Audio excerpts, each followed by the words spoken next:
situation where jobs aren't there, consumer confidence is shrinking to record low levels. You're finding the borrowing capacity, even though supposedly it's there, it's not happening. It's not happening because there isn't a demand. Let's look at real estate. Housing is one of the biggest ways people feel like they have something in America. This is the way we felt wealthy. When our houses were going up in crazy value, we all felt like we had money. You could borrow it and use it, and we were deluded. And the interesting thing that's happened now is interest rates right now are the lowest they've been in a century. 4.5% for a 30-year loan. It's unbelievable. But no one's buying. No one's buying houses because we've all seen what's happened. Everybody's trying to hang on to money. Everybody's thinking this game is not over. Right now, banks are selling more homes than home builders. I mean, a lot of them are hanging on to things and not even foreclosing fully yet because they don't want to flood the market and have the value of prices come down even further. And yet, ARM rates, those adjustable rate mortgages, they need to be adjusted, many of them, over the summer and this next fall, and that's going to probably create more foreclosures, more than likely, unless the bankers figure out how to not let those rates adjust accordingly or make some adjustment. Any way you'll slice it, we're seeing a big drop. We've seen a 68% drop just since 2005 in the number of new mortgages that are being offered. And last month, again, in spite of 4.5% rate, the lowest rate you could buy your house for a 30-year rate in the last century, do you know what's happened? We've seen a drop in the number of new mortgage applications down to levels of 1996, December of 1996. I mean, if you're a realtor, you're probably pretty freaked out right now. My point is, the spending's not going to be there. Part of what's happened is the stimulus package, the tax credit that people are getting as first-time buyers is gone, and the market is starting to slow back down again, and that's going to affect everyone in every different way. What else got to tell you? Look at banks themselves.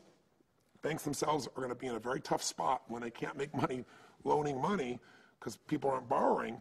Right now, they're mostly making money through securitizations and things of that nature that are starting to become regulated. I'm oversimplifying because I'm running out of time here. But what I will tell you is ultimately, businesses are not borrowing the money right now. Businesses are not expanding. They're hanging on to everything. They're trying to do it as efficiently as they can, so they're not stimulating jobs. And small businesses are where most of the employment comes from in this country. And finally, no matter how much the Fed stimulates, the Fed has bought, $1 trillion worth of securitized mortgages to bring interest rates down. The interest rates have come down and people are still not borrowing. If you look at history of what happened in Japan, there was this massive bubble that was happening in the real estate market, the stock market. Those bubbles shrank. And no matter how cheap people were able to borrow, they didn't borrow the money. So you might want to consider that maybe we're going through a detox. It's like we've been on drugs called credit, and we've been on drugs called overstimulation. And now we as a society have to cut down, be smart, and it's going to be a painful process, just like going through a detox. You got to get that poison out of your body. But this is a season called winter, and it doesn't last forever. Winter's followed by spring. There'll be another great set of opportunities.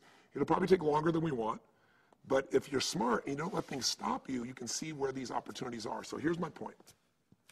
If you've got exposure in the stock market, it's any exposure that matters to you, and it's not in some form of food or alcohol that grows during recessionary or depressionary times. There are obviously things you can invest in that can do well there. You might want to say, it's time to educate myself how to do well in tough times.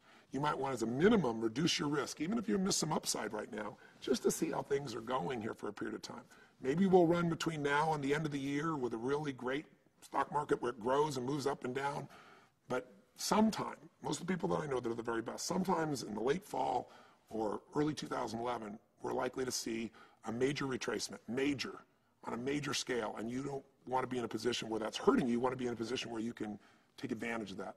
And you can ride that way down and make money as well. So I'm not here trying to educate you on that, just to give you the alert to say, I got a little history. I work with some pretty brilliant people. These are some things you should consider that are pretty logical. And I'll give you one more thing, so you don't have to think it's just coming from me. Bernanke, the chairman of the Fed, who has been talking pretty much as rosy as he could, said these things last week. Number one, this is the worst labor market since the Great Depression. That's Bernanke. On housing, the market remains weak with the overhang of vacant and foreclosed housing weighing on home prices and construction. On the future, he's mostly fearful. He says, most viewed with we're viewed that uncertainty about the outlook for growth and unemployment is greater than normal, and the majority saw the risks to growth as weighted to the downside. That's highly technical for we're uncertain about our future. We're uncertain that employment's going to get any better, and we're uncertain that we're going to be able to grow in any way. And finally, Bank loans outstanding have continued to contract. Small businesses, which depend importantly on bank credit, have been particularly hard hit. Those are all the places of employment. That's where the jobs come from.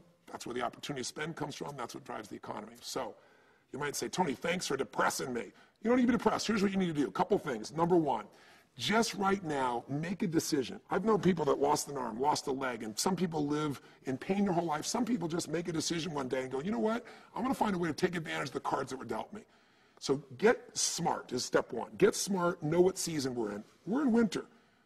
In the middle of winter, you're going to have sunny, beautiful days. It's not like winter's dark and horrible every day, but you got to know the overall trend so you know how to react. If you try to plant seeds in the winter, I don't care how hard you work, it's not going to work.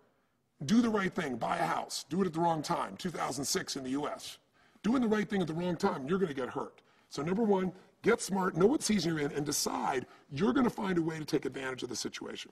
Number two key, put yourself in a position where you educate yourself. Go find the education, get it through our organization, anybody else you want, but educate yourself on not only the season, but how to take advantage of the season. There are all kinds of tools that you can use that when things go down, you do really well. Some of you are familiar with just the use of something simple as ETFs. You need to be educated, you need to know what you're doing. You don't need to do something, if you don't know what you're doing, don't do anything. Just get yourself out and get liquid and get secure and protect yourself. But you gotta understand how to take advantage. Third, get yourself some role models that have done well in a market like this before. And this market's really unique, but there are people like Sir John Templeton. He just recently passed away as a friend of mine. I've studied him over years. He made money during the worst times. His belief was, in times of maximum pessimism was when you make the most money. He became a billionaire by making money when the stock markets were crushed, when World War II broke out and everyone was freaking out. He bought stocks so cheap because everybody was giving away that made him a billionaire. He bought stocks in Japan after the war when no one wanted anything in Japan. He went to South America when inflation was exploding. You can do well in very tough times if you're not fearful. If you decide to win, you educate the heck out of yourself, you get yourself a role model, and out of that, get a strategy, get a plan, and get it in action. And finally, measure it. Measure what you're doing, get that coaching. And the last thing I'd say is, in the middle of all this, if you want to be successful, find a way to add more value than anyone else is adding. That's the ultimate competitive advantage. If you can find a way to add more value to your company, to consumers, to your customers, to your clients, to your family, then two things are going to happen. You're always going to have a successful place in what you do because people need that value. You got to meet their needs. But also, if you can find a way to add value to people you don't get anything from, if you can always give much more than you expect to receive, if you can pull somebody aside who's having a tough time and help them, you'll put your own problems in perspective. It'll make your life feel more meaningful. And you won't just be thinking, oh my God, I'm losing my wealth. Wealth is psychological, spiritual, emotional, physical. Look, if you got all the money in the world, but your body's gone, you're gone. So this is an opportunity for us in winter to get closer to our family and friends. It's a chance to change the quality of our lives for the better. And if you're smart, it's a chance to do well financially as well. So this is my warning, this is my alert. Think about these 7 things I brought up to you and decide which direction you think the market's going. And maybe it's time to protect yourself and or prepare for a shift in the market. Hope this is helpful. Talking 100 miles an hour because I'm literally getting on a plane to go to Fiji and I'm going to miss my flight. It's 10:30 at night, but I didn't want another day to go by without giving you a message for you to consider. So live strong, live with passion, and I look forward to your comments and I look forward to seeing how you manage and hopefully take advantage of the many days and challenges and opportunities ahead. God bless.